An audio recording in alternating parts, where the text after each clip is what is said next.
state government just got caught trying to dodge a constitutional showdown, and the way they're doing it reveals exactly how weak their position really is. Instead of defending their firearms ban on its merits, they're now begging the court to slow everything down and throw out the challenge on technicalities. What they're afraid of is about to become very clear.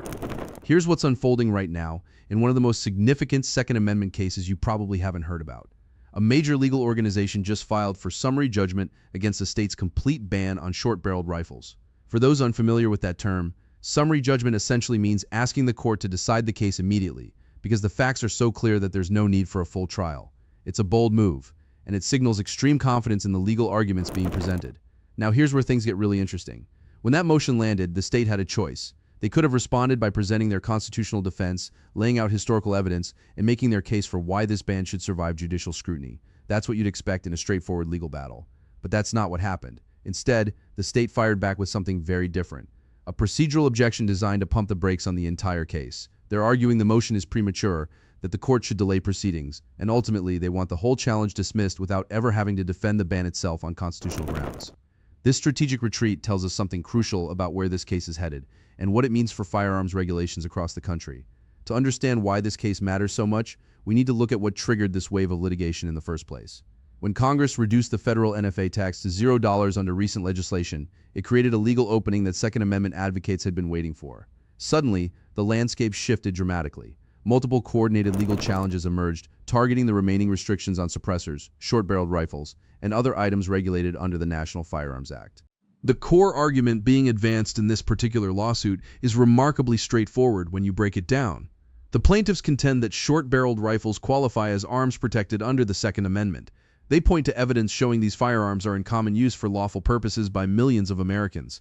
They highlight crime statistics demonstrating these weapons are rarely involved in criminal activity, and perhaps most importantly under current Supreme Court precedent, they argue there's simply no historical tradition supporting a complete ban on these items. That last point is absolutely critical because of how the Supreme Court has restructured Second Amendment analysis. Under the framework established in recent landmark decisions, the government bears the burden of proving that any firearms restriction is consistent with the nation's historical tradition of firearms regulation. That's not a minor procedural detail. It fundamentally changes who has to prove what in these cases. So what exactly is the state arguing in response? Their formal answer to the lawsuit throws multiple defensive arguments at the wall, and examining each one reveals the difficult position they find themselves in.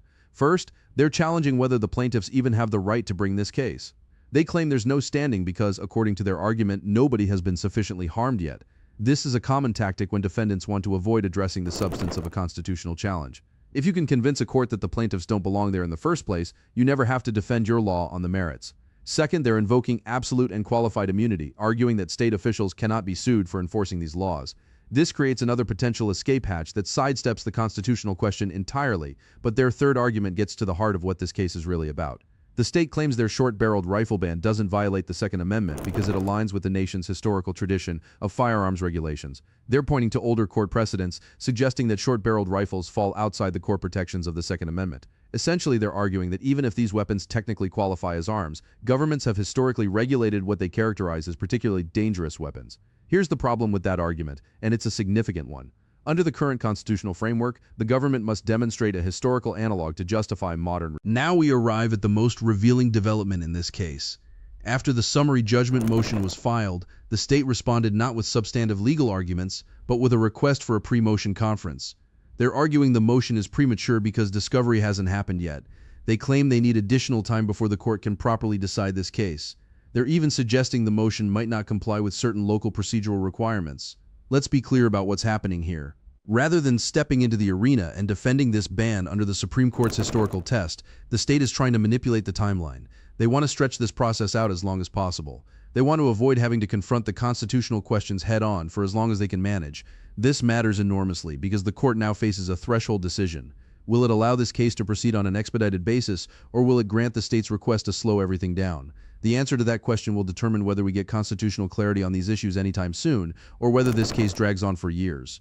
When you step back and look at the full picture, a pattern emerges. The state is deploying every available defense simultaneously: standing challenges, ripeness arguments, immunity claims, commerce clause theories, historical tradition arguments based on older case law, and now procedural delay tactics. When a defendant throws this many arguments at a case, it often signals they're not confident any single argument will succeed on its own. At its foundation, this case challenges a complete ban on an entire class of firearms. That's precisely the type of restriction the Supreme Court has warned states about in recent decisions. Total prohibitions on categories of weapons that law-abiding citizens commonly possess for lawful purposes face an extremely difficult path to constitutional survival under current precedent. The state's reliance on older court decisions is particularly problematic. The reasoning in those older cases, which emphasized interest balancing and deference to legislative judgment, is exactly what the Supreme Court rejected in its recent Second Amendment jurisprudence. The new framework demands historical justification, not policy arguments about dangerousness or public safety concerns. This case doesn't exist in isolation. It's part of a coordinated legal campaign targeting the remaining NFA restrictions from multiple angles. There are currently lawsuits in federal district courts challenging suppressor restrictions based on the $0 tax. This multi-front approach is strategically significant. Even if some cases fail, others may succeed. Different courts may reach different conclusions, creating circuit splits that increase the likelihood of Supreme Court intervention. The legal landscape for NFA items is being actively contested in ways it hasn't been for decades. The court has already granted a temporary delay and scheduled a conference with all parties. At that conference, the judge will need to determine whether the state's request for additional time should be granted or whether the case should proceed despite the state's objections.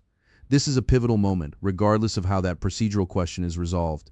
The court will eventually have to confront the substantive constitutional issue. Does this state's short-barreled rifle ban survive under the current Second Amendment framework? Is there genuine historical support for banning these firearms, or does the law fail the same test that has struck down other restrictions in recent years?